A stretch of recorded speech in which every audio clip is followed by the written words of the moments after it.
கடவுள் உங்களுடன் பேச நினைக்கிறாரா? அதை எப்படி உணரலாம்?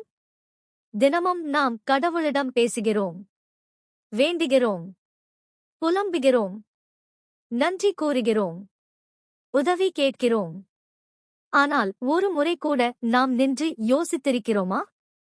நான் கடவுளிடம் பேசுகிறேன், ஆனால் கடவுள் என்னிடம் பேசுகிறாரா? இது சாதாரண கேள்வி அல்ல.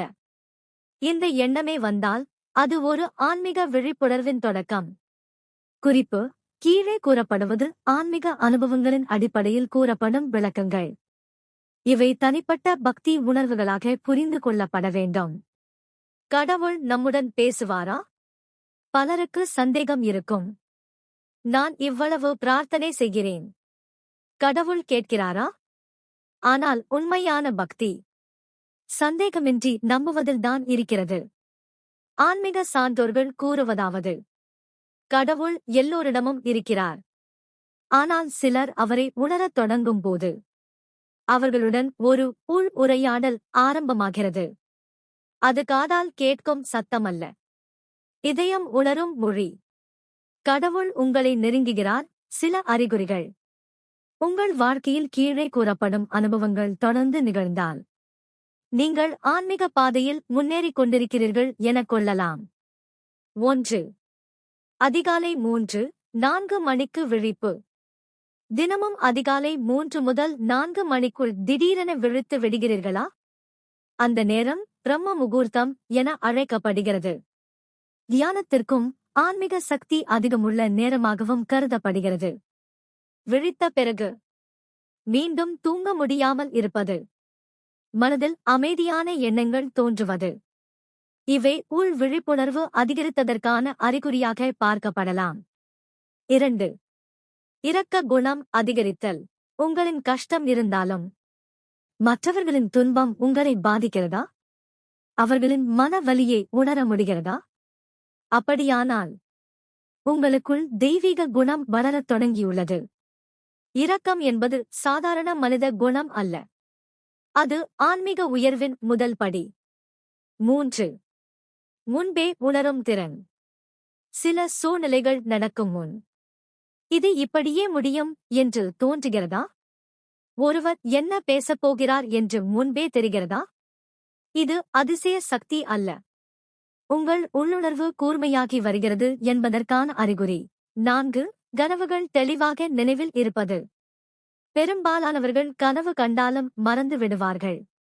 ஆனால் கனவுகள் தெளிவாக நினைவில் இருப்பது, அது நிஜம் போல உணரப்படுவது, இவை உள் மனம் உங்களுடன் பேசுகிறது என்பதற்கான சின்னங்கள்.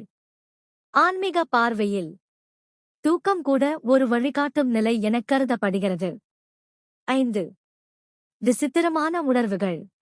சுற்றிலும் யாரும் இல்லாதபோதும் யாரோ உங்களுடன் இருப்பது போன்ற உணர்வு. மனக்குமுறல். தனியான உலகில் இருப்பது போல தோன்றுதல். இவை சில நேரங்களில் ஆன்மீக உணர்வாக விளக்கப்படுகின்றன. ஆனால் இது போன்ற அனுபவங்கள் அதிகமாக அல்லது மன அழுத்தத்துடன் சேர்ந்தால் மருத்துவ ஆலோசனையும் அவசியம் என்பதை நினைவில் கொள்ள வேண்டும். 6. பயங்கர கனவுகள். அடிக்கடி பயங்கரமான கனவுகள் வருகிறதா? சில ஆன்மீக மரபுகளில் இது உள் பயங்களை வெளியேற்றும் செயலாக, மன அழுத்தத்தை குறைக்கும் உள் முயற்சியாக விளக்கப்படுகிறது. அதை தெய்வீக எச்சரிக்கை என பார்க்கும் மரபுகளும் உள்ளன. ஆனால் முதலில் மனநிலை, வாழ்க்கை அழுத்தம் ஆகியவற்றையும் கவனிக்க வேண்டும். 7. தனிமையை விரும்புதல். அனைவரிடமும் இருப்பதை விட அமைதியான தனிமையை விரும்புகிறீர்களா? உள்குரலை கேட்க முயற்சிக்கிறீர்களா? அப்படியானால் நீங்கள் உங்களையே அறியத் தொடங்கியிருக்கிறீர்கள். அது ஆன்மீக வளர்ச்சியின் முக்கிய கட்டம். 8. கடின சூழ்நிலையிலும் மன வலிமை. எவ்வளவு நெருக்கடி வந்தாலும் நான் இதை கடந்து வருவேன் என்ற நம்பிக்கை இருக்கிறதா? தோல்வி கூட உங்களை வலிமை பெறச் செய்கிறதா?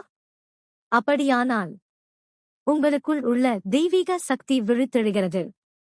9. நன்றி உணர்வு. சின்ன விஷயங்களுக்கு கூட நன்றி கடவுளே என்று சொல்லுகிறீர்களா? நடந்த அனைத்தையும் அருளாக பார்க்கிறீர்களா? நன்றி உணர்வு கடவுளுடன் உள்ள உறவின் மிகப்பெரிய அடையாளம். கடைசியாக, கடவுள் நம்மிடம் சத்தமாக பேச மாட்டார். அவர் மன அமைதியாக, உள்ளுணர்வாக, நம்பிக்கையாக, தைரியமாக பேசுவார். அவரின் குரல் உங்கள் உள்ளத்தின் ஆழத்தில் ஒலிக்கும் அமைதி. கேட்கத் தயாரானவர்களுக்கே அது கேட்கும். இது போன்ற மேலும் பல கருத்துள்ள சிறுகதைகள், தெய்வீக வரலாறுகள் அனைத்தையும் படிக்க நமது சேனலை சப்ஸ்கிரைப் செய்யுங்கள்.